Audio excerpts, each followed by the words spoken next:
The trade session on Conquered Ring had been going on for 3 hours, and nothing interesting had happened. Ambassador Teal of the Galactic Concord sat at the long, curved table and listened to two minor species argue about mineral rights on a moon nobody cared about. His aide, Consul Neva, sat beside him, quietly taking notes. The hall was warm. 17 species were represented around the table, and most of them looked bored. Then every screen in the hall turned red. No warning, no announcement. The mineral rights argument stopped mid-sentence. Every delegate looked up. The red faded and a transmission feed opened live, broadcast on all open galactic channels simultaneously. Someone had forced their way into the network. That alone was enough to make Teal sit forward in his chair. The face on the screen was Vreth. Teal recognized the markings immediately. A high-ranking officer, maybe the highest. The alien wore full ceremonial armor, which meant this was not an accident. This was rehearsed. Behind him, a large Vreth warship bridge hummed with crew. Everything about the image was designed to communicate power. The Vreth officer spoke in Galactic Common. "I am High Warlord Draven of the Vreth Dominion. The border zone designated Meridian now belongs to the Dominion. Any species with claims in that region will submit documentation of withdrawal within 40 hours or face military response." He paused. "To demonstrate that this is not a request, we offer the following." The feed shifted. A corridor, dim lighting. A group of humans in plain settler clothing, men, women, older people, and children, were lined against a wall. They had been taken from something. A shuttle, Teal guessed. A colony shuttle that had been in the wrong place at the wrong time. Neva made a small sound beside him and stopped writing. One of the Vreth soldiers stepped forward and pulled a small human child from the group. A boy. He could not have been older than 7 years. He had dark hair and he was wearing a yellow shirt. He did not understand what was happening. He looked back at the adults behind him, searching for a familiar face. A woman's voice broke from the group, sharp, desperate. The soldier held the boy still. Draven's voice returned over the feed, calm and almost bored. "Humans have been warned 3 times to vacate the Meridian corridor. They did not listen. Perhaps now they will." The feed cut. The hall on Conquered Ring was absolutely silent. Neva had stopped breathing. Teal did not move. Around the table, delegates from 17 species sat frozen in their seats, staring at screens that had gone back to neutral gray. Nobody spoke. A Relun ambassador covered his secondary eyes. A Preth delegate pushed back from the table as if distance from the screen would help. Then Teal noticed the 4 humans at the far end of the table. They were the smallest delegation in the room, 2 men, 2 women, all in standard Earth diplomatic gray. He had seen them many times before at these sessions. They were polite people. One of them, a man named Rygo who handled trade logistics, always brought his own tea. They were not moving. They were not crying.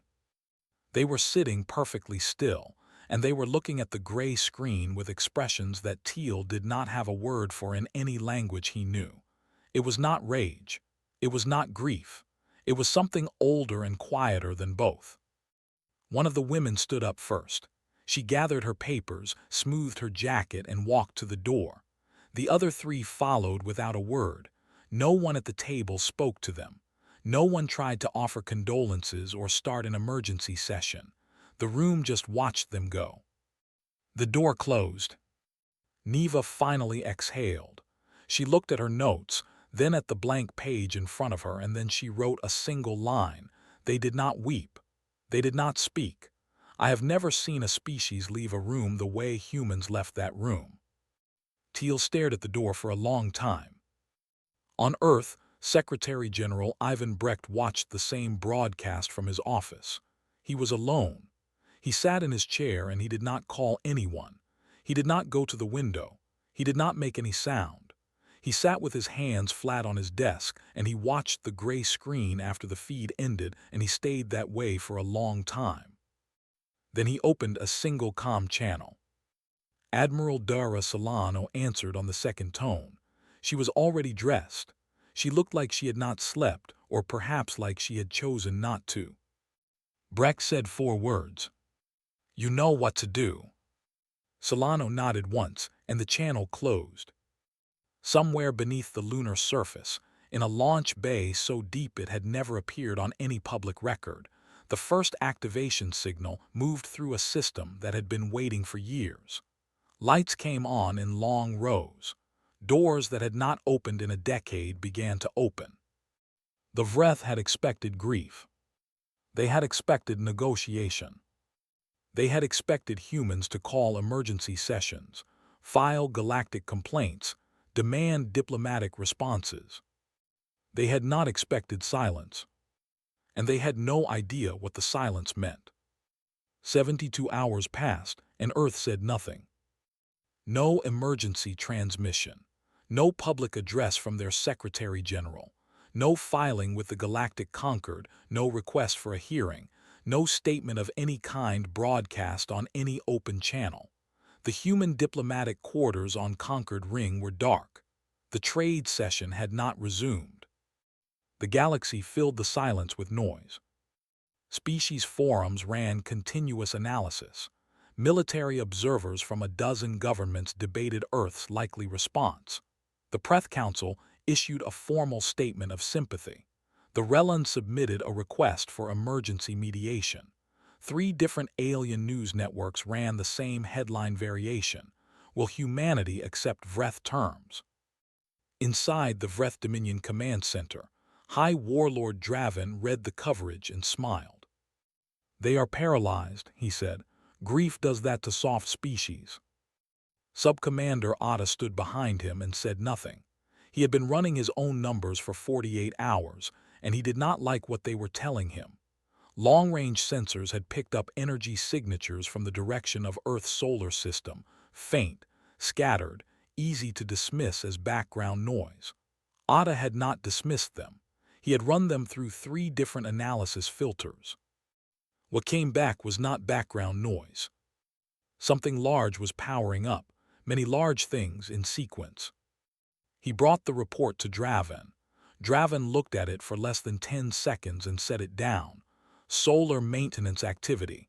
They are preparing defensive installations, nothing more. Humans do not project force. That is not what they do. Otta took the report back and said nothing. Below Luna's surface, in a bay so deep the walls still held the cold of space, Admiral Dara Solana walked the length of the EFS unyielding and did not rush.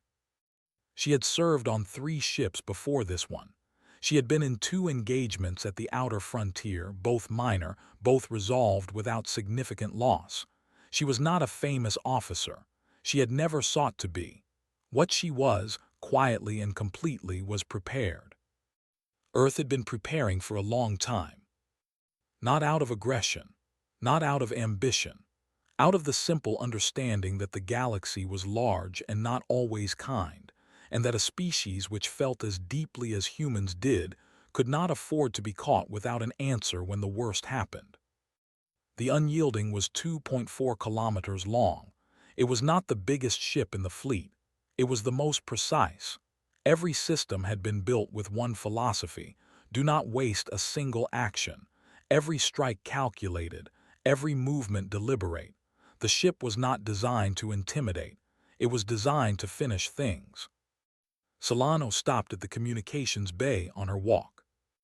A young officer was running pre-launch checks at her station, Lieutenant Saya Oren, 23 years old, 6 months out of the academy.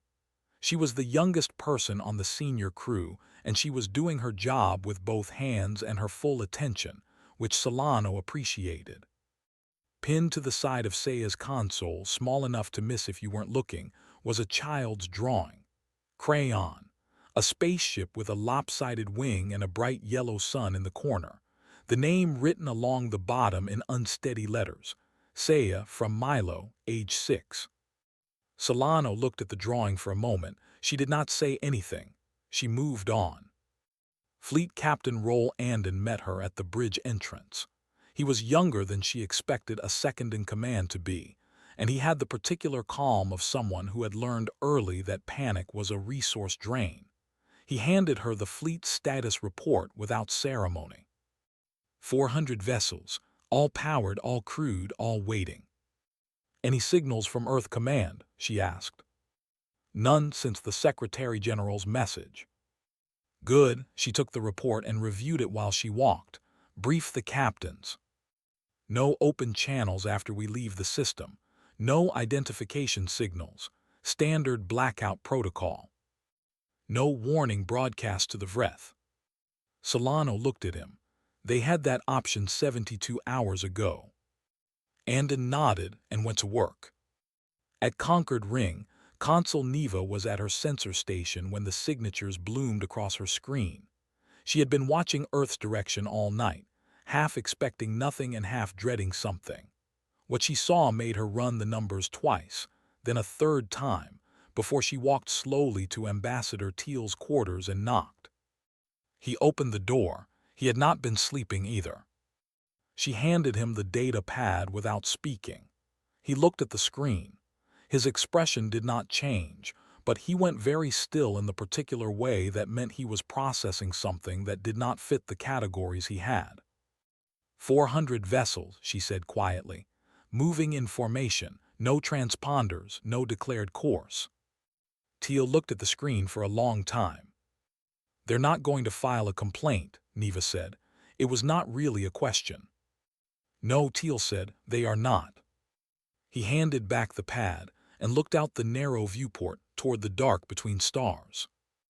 I think, he said slowly, that we have been wrong about humans for a very long time. The fleet crossed out of Earth's solar system without announcement. No signal, no declaration of intent. 400 ships in tight formation, running dark, moving at a speed that the Vreth analysts would later calculate was not supposed to be physically possible for vessels of that size. The galaxy was still debating whether humans would negotiate. The humans were already moving. The outer sensor post at Vreth border station, Havoc 9 reported contact at 3:40 Standard Time. The duty officer filed it as debris scatter, a common reading in the Meridian Corridor, where old colony infrastructure left floating junk across a wide field. She logged it and moved on. An hour later, the contact had not dispersed the way debris would. It had moved. She filed a second report. The second report reached Subcommander Atta before it reached Draven. Atta read it standing at his personal station, still dressed from the previous shift because he had not gone to sleep. He pulled up the sensor data and overlaid it against the readings he had been collecting for 2 days. The shape that came back was not debris. It was a formation. He counted the signatures twice. Then he stopped counting because the number was too large to be comfortable and additional counting was not going to change it. He sent 3 things simultaneously. The first was a request for full long-range sensor activation across all Vreth border stations. The second was a quiet evacuation recommendation to the civilian administrators of the 2 outer Vreth settlements closest to the Meridian Zone, framed as a routine safety drill, because Atta was careful about starting panic. The third was a message to Draven marked urgent. Draven responded 20 minutes later, noted, continue monitoring, this is posturing. Atta set the message down and began quietly moving his own personal files to a secure location. Aboard the EFS Unyielding, the fleet had dropped to navigational speed and Solano had called no all hands, no speech, no moment of formal declaration. The crew had been briefed at the officer level. Everyone knew why they were here. There was nothing more to say about it. She walked the ship again at what would have been late evening by Earth time. The corridors were calm. People were at their stations, running checks, talking in low voices about technical things. A few looked up when she passed. Nobody saluted unnecessarily. Nobody asked questions. They had a job and they understood it. She stopped again at the communications bay. Saya Oren was at her station, headset around her neck, eating something small from a sealed container. When she saw Solano, she straightened immediately and set the food aside. At ease, Solano said, "What are you picking up?" Vreth encrypted traffic has increased about 340% in the last 6 hours, Saya said, pulling up her logs. The encryption pattern changed twice. Second change matches a code structure they use for internal emergency protocols. She hesitated.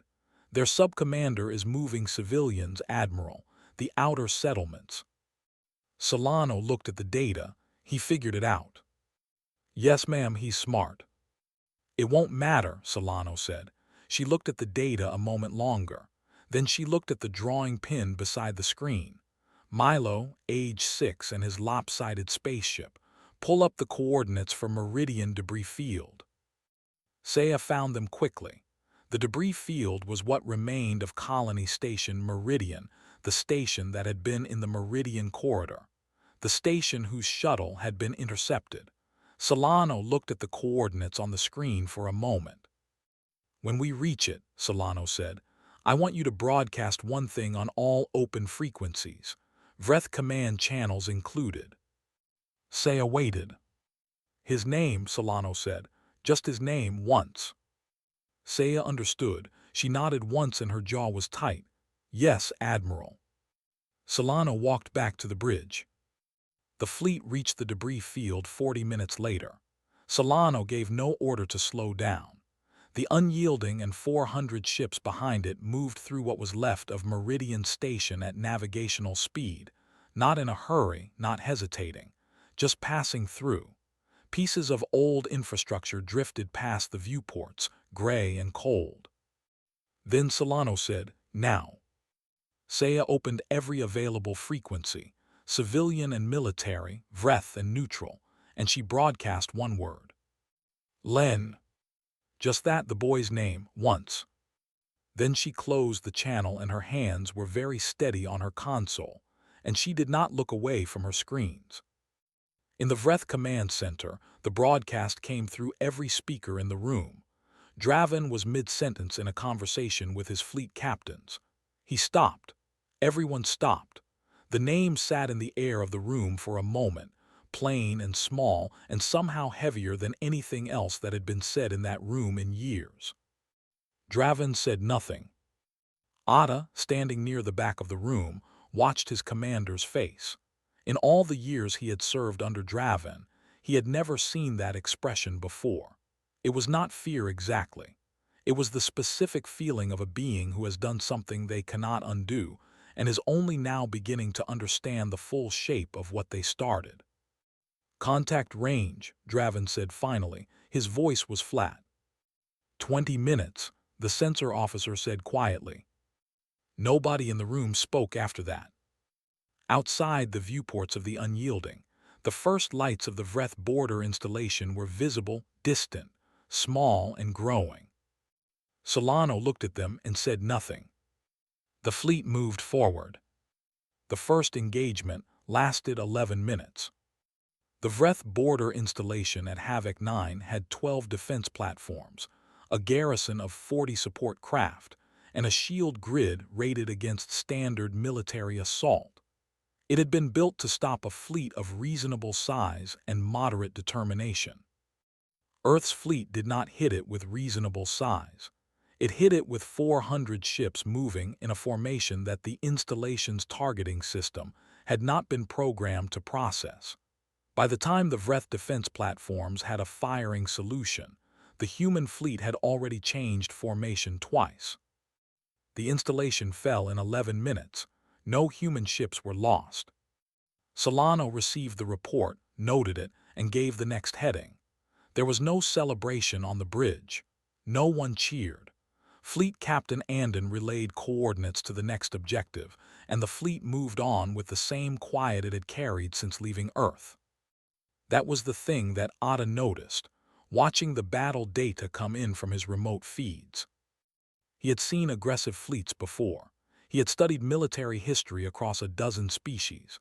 Aggression had a recognizable signature, fast, loud, somewhat wasteful, driven forward by the energy of its own momentum. What he was watching was not aggression. Every human strike was placed exactly where it needed to be and nowhere else. They were hitting military targets, command relays, weapons platforms, fleet staging positions. Not a single civilian structure had been touched. Not one. Ada pulled up the engagement maps and went through them system by system. Every target on the human list was a legitimate military asset. They had clearly made the list in advance, and they were working through it with the focus of someone finishing a task they had started a long time ago. He brought this to Draven. Draven was not in a good state. Two of his border fleet captains had stopped responding. A third had pulled his ships back without orders. The formation Draven had planned to use as a blocking force was already behind the human advance. "They're not trying to destroy everything," Ada said, setting the map on the table between them. "They're trying to destroy us, the military infrastructure, only that." "Why does that matter?" Draven said. "Because it means they're not acting out of rage," Ada said. "They made a list. They're paying a bill. Rage makes mistakes and leaves gaps. This," he touched the map, "this does not leave gaps." Draven stared at the map. "Open a ceasefire channel," Ada said, "now before we lose anything else." Draven's jaw tightened, but he nodded. The channel request reached the unyielding, and Saya routed it to Solano's station immediately. Solano looked at the source tag, Vreth Command, High Authority Seal, and she picked up the line. Draven's voice came through. It was the same voice from the broadcast, still controlled, but the edges were different now. "Admiral Solano, this engagement is causing unnecessary damage to both sides. I am prepared to discuss." "I'm going to stop you," Solano said. She was not loud. She was not angry. Her voice was the same tone she used to discuss navigation charts. "You had that conversation available to you 72 hours ago. You had it available before the broadcast. You had it available at any point during the 40 hours you gave us to file withdrawal papers." She paused. "You chose the broadcast. You chose what happened in that corridor. That choice is done, and it is not available to unmake." A silence on the channel. "I am not here to destroy your civilization," she continued. "I am here to destroy your ability to do this again. There is a difference. When your military capacity in this region is gone, the engagement ends. That is the only variable you still control, how much of it you lose before we are done." She closed the channel. Andon was watching her from his station. He said nothing. Around the bridge, several officers had gone very still in the way people do when they realize they are witnessing something they will remember for the rest of their lives. The fleet pushed deeper into Vreth border space.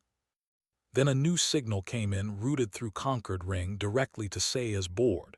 She flagged it immediately. "Admiral, Draven is broadcasting on the neutral emergency channel. He's threatening Concord Ring." Solano looked at the message on the secondary screen. The wording was simple: "Earth withdraws or the Vreth Dominion will treat Concord Ring as a military target." Andon leaned forward. "Do we reverse course?" Solano pulled up the fleet positioning map. She found what she was looking for in under 4 seconds and turned the screen so Andon could see it. A single fast strike wing, 40 ships, had broken from the main formation 12 hours earlier on a flanking course. They were already positioned between the Vreth home fleet and Concord Ring. They had been there for 3 hours. Andon stared at the screen. "We planned for that," he said quietly. "It was not a question." "We planned for everything," Solano said. At Concord Ring, Consul Neva had pulled up the same fleet map the moment Draven's threat came through. She found the human wing within a minute. She sat back in her chair and was quiet for a long time. Then she opened her log and wrote, "They planned for that too." By the end of the day, the Vreth border fleet was broken. Not destroyed, broken. Disabled, retreating, scattered across 3 systems without coordination or command structure. Draven was moving toward the Vreth home system with what remained of his personal guard. Solano ordered pursuit, military targets only. The bill was not yet fully paid. Consul Neva had not slept in 31 hours, but she was not tired in any way that felt like it could be fixed by sleeping. She sat at her station on Conquered Ring with her log open and a cold cup of something at her elbow, and she wrote. Not official reports, those were filed, done, routed to the Conquered Council. This was her own record, the kind of writing she did when something happened that she needed to understand before she could put it away. She had been trying to understand humans for 3 years, and she thought she had a reasonable picture. Emotional species, strong social bonds, prone to sentiment, capable of great creativity and when pressed, capable of violence, but the violence was always assumed to be the loud, blunt kind. The kind that burned too hot and too fast and left scorch marks beyond the intended target. She had been wrong about that last part. She wrote, the thing about humans is that they feel everything. Every other species that feels this much is also unpredictable, chaotic, dangerous in a wide radius. We assume that depth of feeling produces depth of reaction, grief becomes destruction, loss becomes rampage. This is true for most species. It is not true for humans. For humans, it goes somewhere else. It goes inward first. It becomes cold and quiet and precise. And then it comes out the other side as something the galaxy does not have a good word for, not revenge. Revenge is hot, not justice. Justice is abstract. This is something more like accounting. Every action they took in Vreth space was measured, documented, proportional to the target. Not a single civilian structure, not a single unnecessary casualty. They felt the death of that boy more than any of us in that hall. I saw their faces. And because they felt it that much, they could not afford to be anything less than exact. Because if you love something that much, you do not dishonor it by being sloppy. She stopped writing and looked at the sensor map for a moment. The human fleet was deep in Vreth space now, near the outer edge of the home system. The Vreth Council had already removed Draven from command. Ada was handling all communications on their side now. She went back to writing. What frightens me is not the fleet. What frightens me is the drawing on the young communications officer's console. I saw it once on a brief tour of the Unyielding's bridge, a child's crayon drawing of a spaceship. She carried it into a war. She pinned it where she could see it while she sent a dead boy's name across the galaxy. And she never wavered. That is not a soldier who has turned off her feelings. That is a soldier who has turned them into something load-bearing. On the Unyielding, Saya Oren's station lit up with a personal message from her sister back on Earth. Short and simple, "Are you okay?"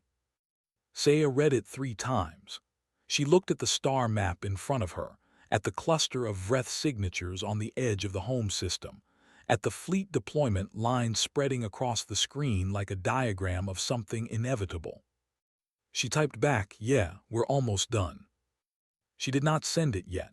She looked at the drawing beside her screen, Milo's spaceship with its lopsided wing and the yellow sun.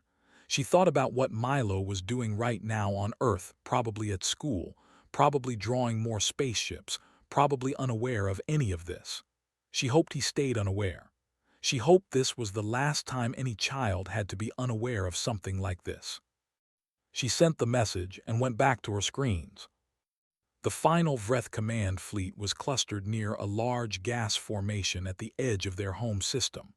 Ada had assembled what could be assembled. It was not enough. They all knew it was not enough, but he had not called it a defense. He had called it a negotiating position. When the human fleet arrived and held formation at engagement distance without firing, Ada opened the channel himself. Draven was not present. The council had removed him and put him somewhere quiet. Ada was speaking for the Dominion now, and he spoke carefully. Admiral Solano, the Vreth Dominion Council offers full cessation of hostilities, complete withdrawal from all Meridian Corridor territories, full reparations to be negotiated with the Galactic Concord as mediator. Draven has been removed and will face Vreth internal tribunal for the actions of the broadcast. He paused. We ask that the engagement end here. Solano listened to all of it. Then she said, those terms are acceptable, but there is one more condition. Ada waited.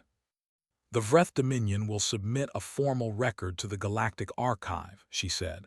In that record you will name the child who was killed, his full name, his age, the circumstances of his death, and you will state clearly that this war was fought because of what was done to him. Ada was quiet for a moment. Not as propaganda, Solano said. As record, so the archive holds it.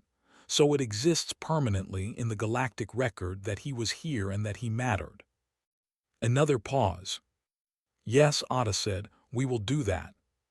Solano looked at the view screen for a moment. Then we are done, she said. She closed the channel, and the bridge was quiet around her. Saya Oren, at her station, looked at the drawing one more time, Milo's spaceship. She reached up and touched the corner of it gently with one finger. Then she began the shutdown sequence on the weapons array. The fleet came home the same way it had left, quietly. No formation flyover above Earth cities. No synchronized entry burn meant to look impressive from the ground. 400 ships came back into the solar system in small groups over the course of a week, and they returned to the bays they had launched from and they powered down, and that was the end of it. There was no parade. Solano did not attend any ceremonies because no ceremonies were planned. She submitted her operational report to Earth Command. She debriefed her officers, and then she went home to a small apartment in a mid-level building, and she slept for 14 hours. Secretary General Brecht made one short address to the Galactic Concord. He did not wear formal attire. He stood at a plain lectern in his office and spoke for 4 minutes. The Vreth Dominion committed an act that required a response. The response has been given. Earth holds no claim to Vreth territory and seeks no lasting military presence in that region. We are a peaceful species. We have always been a peaceful species, but we are not a patient one and we are not without memory. He paused. We hope this is the last time we need to say that. He stepped away from the lectern, and the address ended. No questions were taken. Ambassador Teal submitted his official report to the Galactic Concord Council 2 days after the ceasefire. It was a long document, thorough, neutral in tone, carefully structured. But the part that was copied and shared across 100 species networks was a single passage near the end.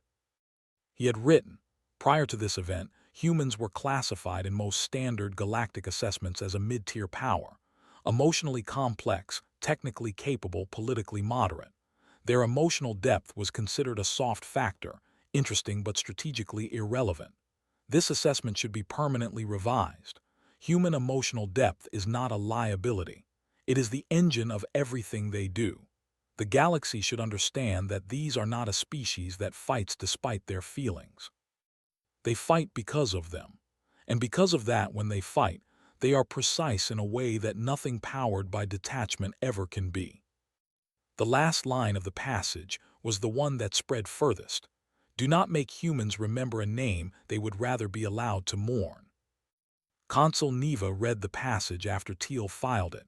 She recognized parts of her own thinking in it, ideas she had sent him from her personal log during the engagement, and which he had folded into the official record with credit to her in the footnotes. She appreciated that. She went back to her own log and closed most of it. Some things were better kept to herself. One entry she left open. She reread what she had written about the drawing on Saya's console, the crayon spaceship, the boy named Milo who had given it as a gift. She thought about that image for a while. A young woman going to war with a child's drawing pinned at eye level, choosing to keep it there, choosing to look at it. Then she put on her coat and walked to the human delegation's quarters on Concord Ring, which had been reopened after the ceasefire. Saya Oren answered the door. She was in plain clothes, off duty, holding a small cup of something hot. She looked younger without the uniform. She looked tired in a way that was already fatting. "Consul Neva," she said, a little surprised. "I apologize for arriving without notice," Neva said. "I wanted to ask you something if you are willing." Saya stepped back and let her in. The room was simple, a few personal items. On the small desk near the window, pinned flat with a corner of a book, was the drawing. It had made the trip back. Neva sat when offered a chair. She thought about how to ask the question, then she just asked it. Why did Earth build a fleet that large and tell no one? Saya thought about it. She wrapped both hands around her cup. Because we always hoped we would never need it. She looked at the drawing. Every generation of humans builds the thing they hope the next generation never has to use. We build it anyway because hope is not a plan. She was quiet for a moment. We never stop hopping we're wrong to have built it. Neva looked at the drawing too, the lopsided spaceship, the yellow sun. "Milo," she said quietly, reading the name at the bottom. Saya smiled a little. "My neighbor's kid. He gave it to me when I left for the academy, said it would keep my ship safe." Neither of them said anything for a moment. On Earth, in the rebuilt memorial near what had been the departure terminal for Colony Station Meridian, a small plaque had been set into the ground beside the new garden. The text on it was plain and took up very little space. "Lenn, age 7, he came home another way." Solano stood at the plaque alone on a gray afternoon. She was in civilian clothes. She had taken the transit from her apartment, no car, no escort. She stood there for a long time with her hands at her sides, and she looked at the name cut into the stone. She did not speak. There was nothing to say that the fleet had not already said. After a while she turned and walked away, back through the garden and out through the gate, and the memorial was quiet behind her. Consul Neva wrote one final entry in her log that evening, watching the stars from her station on Concord Ring. They went back to their lives after, their art, their children, their small and beautiful things. They argued about food and told jokes and held doors open for strangers and read books before sleeping. I watched the news feeds from Earth for a week after the ceasefire, and that is what I saw, a species going back to the ordinary, careful business of being alive. I used to think that softness was their weakness, the way they cried at stories, the way they kept drawings made by children, the way they named their grief and carried it with them and refused to set it down. Now I understand. It is not weakness. It is the reason they fight the way they do. It is the reason the galaxy will not forget the name of one small boy. And it is the reason no one will ever want to make them remember another.